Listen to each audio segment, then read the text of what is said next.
డబ్బు, అనారోగ్యం, ఉద్యోగం, వ్యాపారం అప్పులతో బాధపడుతున్నారా? వెంటనే జేకేఆర్ గురువు గారికి కాల్ చేసి అపాయింట్మెంట్ తీసుకోండి. నమస్తే రమగారు. నమస్తే జయ. రమగారు, ఏదైనా మంచి స్టోరీ చెప్తారా? యశోవంతుడి కళ చెప్తాం. కొంచెం పెద్ద కథే, మరి చిన్న కథ కాదు. పూర్వం కాణాన దేశం అని ఒక దేశం ఉండేదట. ఈ దేశంలో ఏకవీరుడని ఒక రైతు ఒక ఆయన ఉండేవాడు. రైతు అన్న పేరే కానీ చాలా పెద్ద కమతం, ఒక రాజస్థానం లాగానే ఉండేది. ఆయనకి 2 భార్యలు అన్నట్టు. పెద్ద భార్యకి 10 మంది పిల్లలు, కొడుకులు. రెండో భార్యకి 2 పిల్లలు, యశోవంతుడు, మంజులాంగుడు. అయితే యశోవంతుడికి బాగా వాడు పెద్దవాడయ్యాక చిన్నపిల్లాడు పుట్టాడు, రెండోవాడు.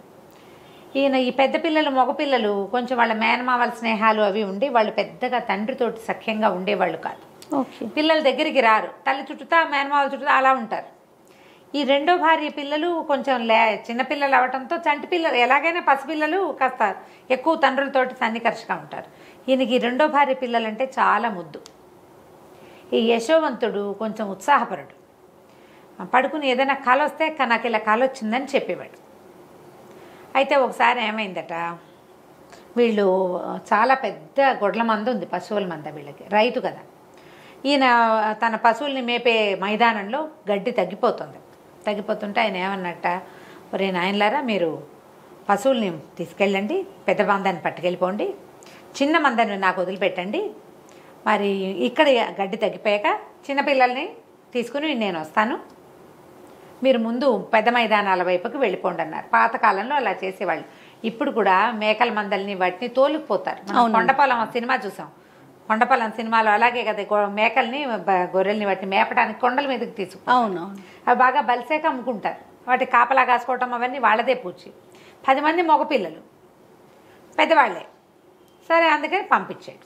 పంపిస్తే ఏమైంది, చిన్నపిల్లలిద్దరూ ఇంటి దగ్గర ఉన్నారు. ఈ యశోవంతుడికి ఒక 16 ఏళ్ళు ఉంటాయి, ఆఖరి వాడికి ఒక 4-5 ఏళ్ళు, ఆ మంజులాంగుడికి. అయితే యశోవంతుడు ఒకనాటి రాత్రి నిద్రపోతే వాడికి ఒక కల వచ్చింది. ఆ కళ ఎట్లా వచ్చింది, తనేమో ఏదో రాజు వేషంలో ఉన్నట్టు, తన అన్నదమ్ములని తను దండించినట్టుగా ఒక కళ. ఓహో. వాడికి ఆ కళలు చెప్పడం అలవాటు కదా. అన్నయ్యలు ఎవరూ లేక వాళ్ళతో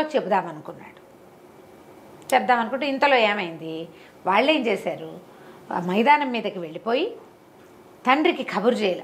అంటే తండ్రితో సఖ్యం లేదు వాళ్ళకి, నాన్న కంగారు పడతాడు, అలాంటి భావాలు లేవు.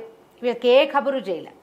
వీడు నిద్ర లేచి ఆ కళ చెప్పడానికి ఎవరూ లేరు అనుకుంటుంటే తండ్రి అన్నాడు, అరే అబ్బాయి, నువ్వు కాస్త ముందెళ్ళి అన్నయ్య వాళ్ళు ఎక్కడున్నారో చూడు, ఎట్టాగొట్టా కబురు చేయి, మేము కూడా మెల్లిగా వెనకాల బయలుదేరి వస్తానులే, వాళ్ళ సంగతి ఏం తెలియలేదు, ఏదైనా ఇబ్బంది పడుతున్నారో ఏం పడుతున్నారో ఏదో ఒక కబురు చేయమంటే. ఈ యశోవంతుడు తండ్రితో సఖ్యం గలవాడు, తెలివైనవాడు, ఏదో చేస్తాడని ఈ 16 సంవత్సరాల పిల్లవాడిని పంపించాడు. పరిగెత్తుకుంటూ వెళ్ళాడు. వాళ్ళంతా మందతో నిదానంగా వెళ్ళారు. వీడు ఆగ మేఘాల మీద పరిగెత్తుకుంటూ పోయాడు. పై మైదానంలో అన్నయ్యల్ని కలుసుకునేసరికల్లా ఈ కనపడంగానే వాళ్ళు ఏమన్నారు, ఏంట్రా ఇంకో కళ చెప్పడానికి వచ్చావా అన్నారు.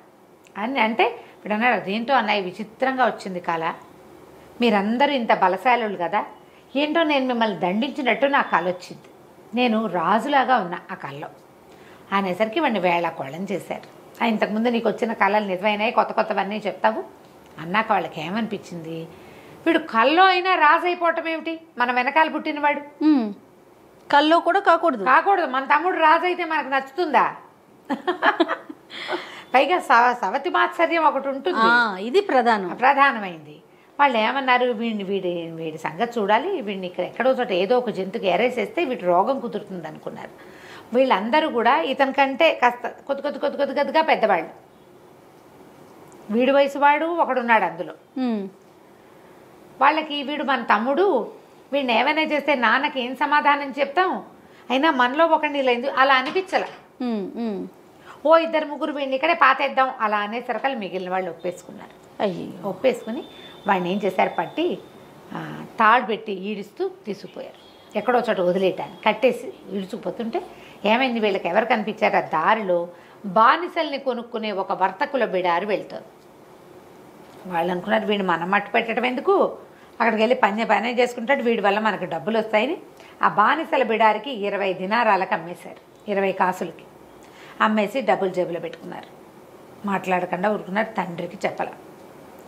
ఈ వర్తకుల బిడారులో పట్టుబడిన యశోవంతుడు అవతల రాజ్యంలో అమ్మబడ్డాడు. మహారాజుకి బానిసగా అమ్మబడ్డాడు.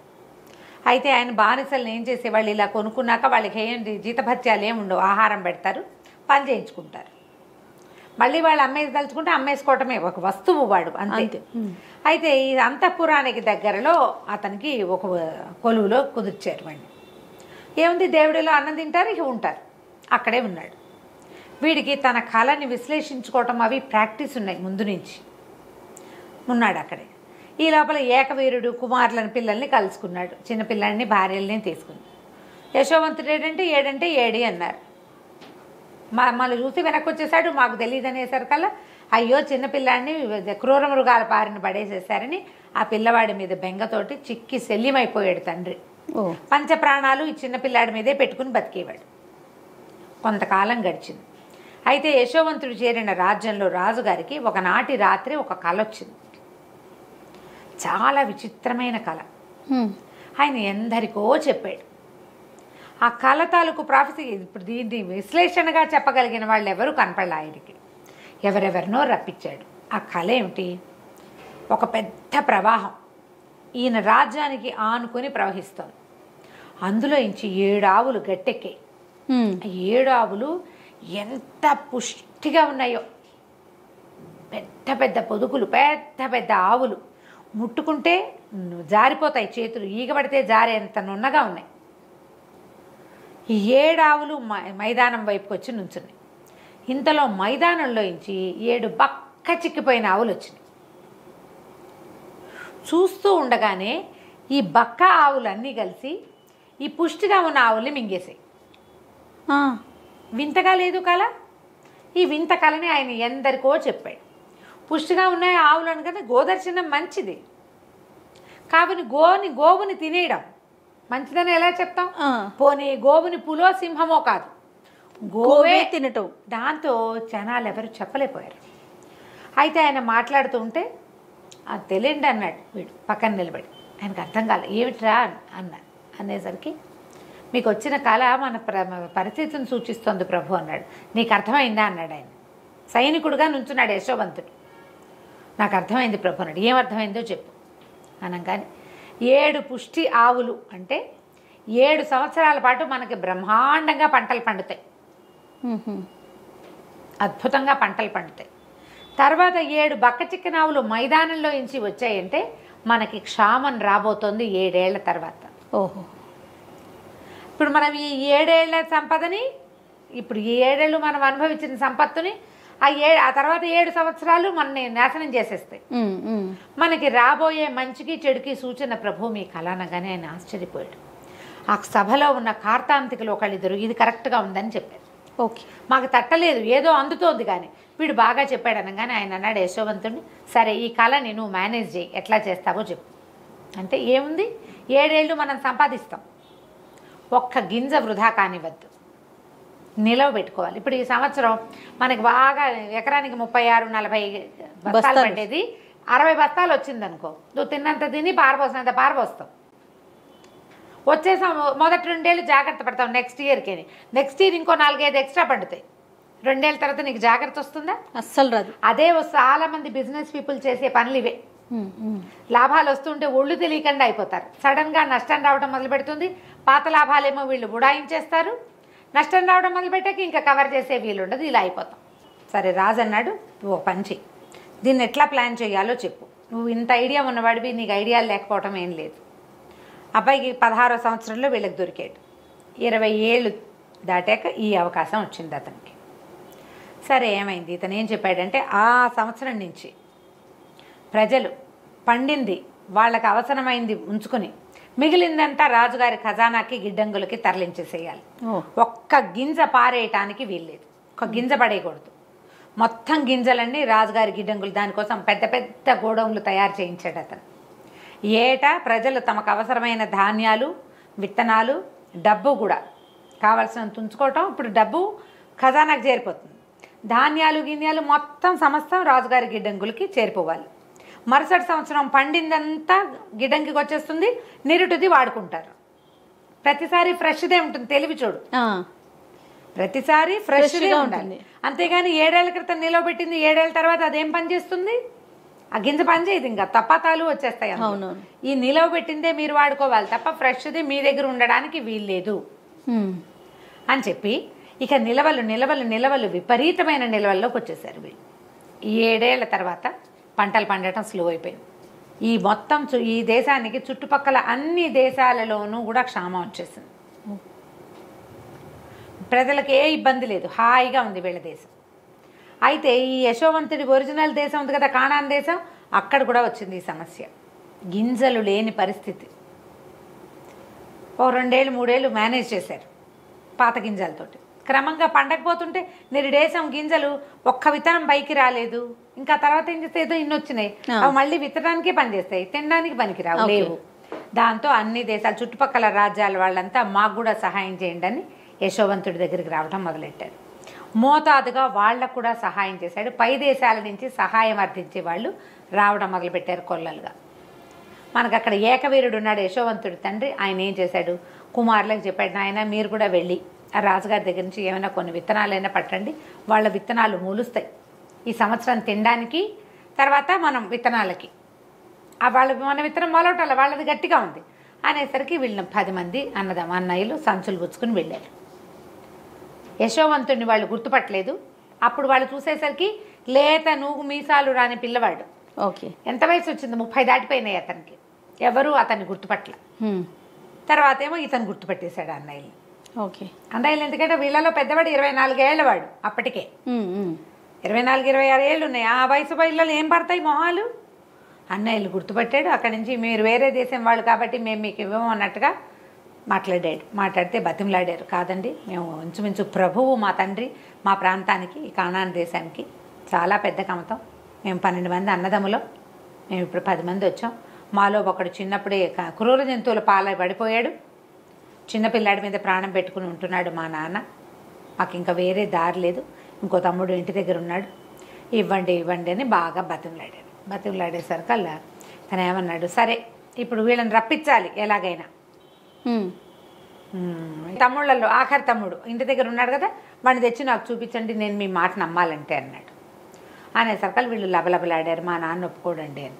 అయితే ఇతను ఏమన్నాడు, మీరు డబ్బిచ్చి ధాన్యం పట్టుకెళ్ళండి అంటే 10 మంది వాళ్ళ దగ్గర సంచుల నిండా నింపించుకున్నాక ఈయన ఏమన్నాడు, మీరు ఆ చిన్నపిల్లాన్ని తెచ్చి నాకు చూపిస్తేనే మీ మీద నాకు నమ్మకం, వచ్చే సంవత్సరం మీకు గింజలు ఇస్తారు, అందుకు కాపుగా మీలో ఒకరిని ఇక్కడ ఉంచి వెళ్ళండి. ఈ సంవత్సరానికి ఇచ్చారు ధాన్యం, వీళ్ళు తింటారు, పండించుకుంటారు, పంట వేస్తారు. పంట రాకపోతే వచ్చే సంవత్సరానికి పంటకి కావాలి, తిండికి కావాలి, మళ్ళీ రావాలి. అవును అనేసరికల్లా ఒకరిని మాకు వదిలిపెట్టేసేయండి అన్నాడు. లబలబలాడారు కానీ అతను ఒప్పుకోలే. ఇప్పుడు మీ ఉన్న 10 మందిలో ఆఖరి వాడిని నా దగ్గర పెట్టేళ్ళండి అనేసి వాడిని ఉంచుకుని ఏం చేశారు, సైనికులకి ఏం చెప్పాడంటే వీళ్ళ సంచుల్లో ఆ ధాన్యంతో పాటుగా వాళ్ళు ఇచ్చిన డబ్బులు కూడా వేసి మూట కట్టి వాళ్ళకి ఇచ్చేయండి అన్నాడు. అన్నయ్యల దగ్గర డబ్బు తీసుకోవాలా. ఆఖరి తమ్ముడు ఇక్కడ వదిలిపెట్టి వెళ్ళిపోయారు. ఆ 10 మందిలో ఆఖరి వాడు ఇక్కడ ఉండిపోయాడు, 10వ వాడు. వీళ్ళు ఇంటికి వెళ్ళారు. ఇంటికి వెళ్ళి ఏకవీరుడికి చెప్పారు, ఇట్లా జరిగింది, ఆఖరి వాడిని వదిలిపెట్టి వచ్చామంటే ఆయన లబోదిపోమని కొట్టాడాడు. అట్లా వదిలిపెట్టి వచ్చారు, పైగా అసలు వాడిని చంపేశారు. ఇప్పుడు ఈ పిల్లాన్ని కూడా ఎవడేదానో కొట్టడానికి తీసుకెళ్తామంటున్నారు. వీళ్ళు లేకుండా నేను బతకలేనంటే బతిమలాడారు. కాదు నాన్న, ఒకడినేమో దిగబెట్టి వచ్చాం, మీరు 10 మంది అందరూ కనపడండి అని అడుగుతున్నాడు. అందుకని ఈ పిల్లాన్ని కూడా తీసుకెళ్ళి చూపించి జాగ్రత్తగా తీసుకొస్తాను, చిన్నవాడు కదా వాడు. అవును. మళ్ళీ మనకి ధాన్యం కావాలంటే ఇప్పుడు వెళ్ళలేదనుకో, వెళ్ళొద్దు అంటే మానేస్తే తమ్ముడు అక్కడ ఉండిపోయాడు, రేపు మళ్ళీ ధాన్యం తెచ్చుకోవాలంటే ఎట్లా చేస్తాం? అందుకని మంజులాంగుడిని తీసుకెళ్తామని బతిమలాడి తండ్రిని ఒప్పించి ఆయన నెత్తినోరు కొట్టుకుంటుండగానే చిన్న తమ్ముడిని తీసుకుని బయలుదేరారు. ఓకే. తమ్ముడు అప్పుడు ఇతను వచ్చేసే నాటికి 4-5 ఏళ్ల వాడు. ఇప్పుడు ఎన్నేళ్ళు అయింది, పిల్లాడు ఇంత ఎత్తయ్యాడు. ఓకే. ఆ తమ్ముడిని చూశారు. సరే వీళ్ళెవ్వరూ అతన్ని యశోవంతుని గుర్తుపట్ల, ఎందుకంటే అక్కడ మంత్రి వేషం, బట్టలు, తలపాగా, మొహం మీదకి ఒక కుచ్చుతోటి అసలు అతన్ని గుర్తే పట్టలేదు వాళ్ళు. అక్కడి నుంచి వీళ్ళు వచ్చేసరికి ఆ చిన్న తమ్ముడిని కూడా చూసరికల్లా మహా ముద్దొచ్చేసింది ఇతన్ని. భోజనాలకు రండి, మాతో పాటు అన్నం తిందురు కానీ పిలిచాడు. భోజనాలకు ఏర్పాటు చేశారు. వరుసగా వేస్తే వరుసగా 1, 2, 3 మీరు కూర్చోండి నేను వరుసగా కూర్చోబెట్టాడు. వీడు ఈయనకెట్లా తెలుసు మన వరుస అనుకున్నారు, ఆశ్చర్యపోయారు. భోజనం పెట్టించాడు. నేను కూడా మీతో పాటు తింటానని తర్వాత 11వ వాడిగా తను 12వ వాడిగా తమ్ముడిని కూర్చోబెట్టి పీటలు అట్లా వేయించి వాళ్ళతో పాటు కూర్చుని అన్నం తిన్నాడు. ఓకే. ఓ సంతోషం పట్టలేపాడు. మరి చిన్నతనం నుంచి అట్లా చిన్న అలవాటు కదా పాపం. అక్కడి నుంచి ఏం చేశాడు, అరే వీళ్ళంతా వెళ్ళిపోతారు కదా, వీళ్ళకి వాళ్ళు మళ్ళీ ధాన్యానికి డబ్బు తెచ్చిచ్చారు. దాంతోపాటుగా ఆఖరి వాడు చిన్న పళ్ళెంలో ఇంత వెండి బంగారపు గిన్నెలో పాయసం పోయించుకుని తాగాడు. ఈ పాయసపు గిన్నెను కూడా అందులో వేసేయండి, వడ్ల మూటలో వేసేసి కట్టేసి పంపించండి అన్నాడు. సరే దాన్ని వాళ్ళు తెచ్చిన డబ్బులనేమో ధాన్యపు మూటల్లో వేసేశారు. ఆఖరి వాడు పాయసం తాగిన ఆ బంగారు పాత్రను కూడా అందులో వేసి మూట కట్టేసి వీళ్ళ చేతిలో పెట్టారు. అక్కడి నుంచి వీళ్ళ మూటలు వీళ్ళు మోసుకుంటూ 11 మంది, ఈ 10 మంది ఆఖరి చిన్నపిల్లాడు ఊరు దాటారు. దాటగానే సైనికులు పట్టుకున్నారు. మీ మూటలు అక్కడేవో బంగారు పాత్ర పోయిందిటే మీ వస్తువులను ఇవన్నీ చూడమన్నారు అని. చూస్తే వీళ్ళు డబ్బులు ఎందుకు వెనక్కి వచ్చేసినాయో వీళ్ళకి అర్థం కాలేదు. లాస్ట్ టైం కూడా డబ్బు వెనక్కి వచ్చింది, ఏదో పొరపాటు జరిగింది అనుకున్నారు. ఈసారి కూడా తమ మూటల్లో డబ్బులు ఉన్నాయి. ఆఖరి వాడి మూటలో బంగారు పాత్ర కనపడింది. ఆ బంగారు పాత్ర అక్కడి నుంచి పాత్రను పట్టేసుకున్నారు. పిల్లాన్ని లాక్కెళ్ళిపోయారు. వీళ్ళు ఏం చేస్తారు, ఈ పిల్లాడు లేకుండా ఇంటికి వెళ్తే తండ్రి చంపేయడు.